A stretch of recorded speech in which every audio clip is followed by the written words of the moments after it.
Afternoon बच्चों, आज हम इंग्लिश मीडियम क्लास 9 का पार्ट 1 दो बेलों की कथा पढ़ेंगे, जिसके लेखक हैं प्रेमचंद्र जी, मुंशी प्रेमचंद्र, जिनको आप सभी लोग बहुत अच्छे से जानते हैं और इन्हें प्रसिद्ध उपन्यासकार भी कहा जाता है। इन्हें ये उपाधि प्राप्त है, उपन्यासकार प्रेमचंद्र। इनकी एक रचना है दो बेलों की आत्मकथा। पहला इसका दो उसके मतलब जैसे कि दो भागों में बताया गया। पहला भाग हम इसका पढ़ रहे हैं। पहला भाग है इसका, जानवरों में गधा सबसे ज़्यादा बुद्धिमान समझा जाता है। अब आप लोगों ने हमेशा सुना होगा कि टीचर्स या मम्मी पापा हमेशा क्या कहते हैं आप लोगों को, गधा। लेकिन यहाँ पर इस पाठ के अंतर्गत क्या बताया है कि सबसे बुद्धिमान जानवर क्या बताया है, गधा। हम जब किसी आदमी को परले दर्जे का बेवकूफ़ कहना चाहते हैं तो उसे गधा कहते हैं। यानी कि जब हम बहुत किसी को यानी हमको बहुत ज़्यादा गुस्सा आ जाता है कि बिल्कुल कुछ अच्छा नहीं कर रहा है बच्चा, टीचर्स तो अधिकतर कहते हैं ना कि गधा, तो उसे गधा कहते हैं। गधा सचमुच बेवकूफ़ है या उसके सीधेपन, उसकी निरापद सहिष्णुता ने उसे यह पदवी दे दी है, इसका निश्चय नहीं किया जा सकता। गाय सींग मारती है, ब्याही हुई गाय तो अनायास ही सिंहनी का रूप धारण कर लेती है। ब्याही हुई गाय मतलब जिस गाय की डिलीवरी जैसे बच्चा होता है, तो जब गाय ब्याती है तो जब वो बहुत ज़्यादा तेज हो जाती, क्यों होती है? क्योंकि एक माँ से हमेशा सामना करना बहुत कठिन होता है, चाहे वे गाय हो चाहे बिल्ली हो, तो फिर शेर की तो बात ही अलग है। तो यहाँ पर बताया गया है कि ब्याही हुई गाय तो सिंहनी के रूप धारण कर लेती है। कुत्ता भी बहुत गरीब जानवर है, लेकिन कभी कभी उसे भी क्रोध आ ही जाता है, किंतु गधे को कभी क्रोध करते नहीं सुना, ना देखा, है ना। अब यहाँ पर हमें एक धारणा है कि गधा एकदम मूर्ख होता है, लेकिन ऐसा नहीं है। यहाँ पर एक चीज़ जो कही है कि कहीं उसके सीधेपन के कारण तो उसको गधा नहीं कहते। देखा भी गया है कि जो व्यक्ति बहुत सीधा होता है, सब लोग अपना काम उससे निकलवा लेते हैं। उसी प्रकार गधा भी होता है कि वो आराम से उसके ऊपर जितना भी सामान लाद दिया जाता है और वो उसे चुपचाप ढोता जाता है।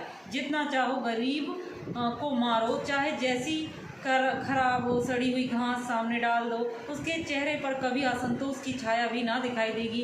वैशाख में चाहे एक आध बार कुलेल कर लेता हो, यानी पर हमने तो उसे कभी खुश होते नहीं देखा। यानी कि एक आध बार कभी खुश जरूर हो जाता होगा, लेकिन हमने कभी उसे नानुकुर करते नहीं देखा। चुपचाप वो जो भी मिलता है उसे खा लेता है। उसके चेहरे पर एक विषाद स्थायी रूप से छाया रहता है। सुख दुख लाभ हानि किसी भी दशा में उसे बदलते नहीं देखा। उसे कैसी भी परिस्थिति में खुश रहना है और ना ही उसके चेहरे पर कोई भाव आता है, ना अच्छा ना बुरा, ना सुखी ना दुखी, और वो हमेशा चुपचाप सहता रहता है। ऋषि मुनियों ने जितने गुण हैं, जितने भी गुण हैं ऋषि मुनियों में, वे सभी उसमें पराकाष्ठा को पहुंच गए हैं, पर आदमी उसे बेवकूफ़ कहता है। सद्गुणों का इतना अनादर कहीं नहीं देखा। अब यहाँ पर बहुत अच्छी उपमा दी है कि गधे को एक ऋषि मुनियों से तुलना की गई है। तो ये बात सत्य है कि जब ऋषि मुनि बहुत ज़्यादा ज्ञान प्राप्त करने के बाद इतने सभ्य सीधे शांत सरल होते हैं और इतना ज्ञान अर्जित करने के बाद, लेकिन जो गधा है वो जन्म से ही इन सब गुणों के साथ आता है। कदाचित सीधापन संसार के लिए उपयुक्त नहीं है। देखिए ना भारतवासियों की अफ्रीका में क्या दुर्दशा हो रही है। क्यों अमेरिका में उन्हें घुसने नहीं दिया जाता? बेचारे शराब पीते, 4 पैसे कुछ समय के लिए बचा कर रखते हैं, जी तोड़कर काम करते हैं, किसी से लड़ाई झगड़ा नहीं करते, 4 बातें सुनकर दम खा जाते हैं, फिर भी बदनाम है। अब देखिए, आप लोगों ने सुना होगा एक बहुत दक्षिण अफ्रीका, जब हमारे महात्मा गांधी जी गए थे तो उन्हें काला कुली कहकर पुकारा जाता था। उनकी बहुत बेइज्जती हुई थी और वो फर्स्ट क्लास के डिब्बे में बैठे थे और उन्हें उतार दिया गया था। तो हमेशा ऐसा हुआ है कि काला समझकर या थोड़ा असभ्य समझकर हम हमेशा भारतवासियों की अवहेलना की गई है।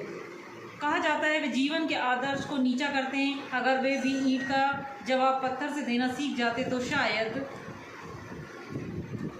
सभ्य कहलाने लगते। जापान की मिसाल सामने है। एक ही विजय ने उसे संसार की सभ्य जातियों में गण्य बना दिया। यानी कि हम लोग हमारी संस्कृति को फॉलो करते हैं, अतिथि देवो भव।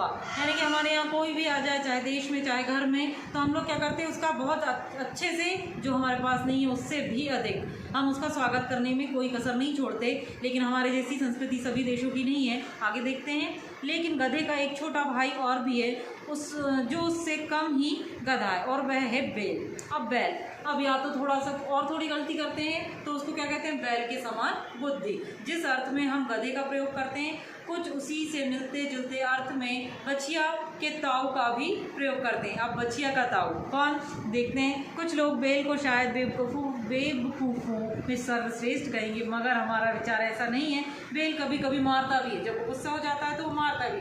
कभी कभी अड़ियल बेल भी देखने में आता है और भी कई रीतियों से अपना असंतोष प्रकट कर देता है। उसका ध्यान स्थान गधे से नीचा है, यानी गधा सबसे अधिक सहनशील, उससे कम सहनशील कौन हुआ, बैल। बैल फिर भी विरोध जताता है, लेकिन गधा हमेशा क्या करता है, बेचारा भार ढोता रहता है। नेक्स्ट वीडियो में हम कंटिन्यू करेंगे। Thank you.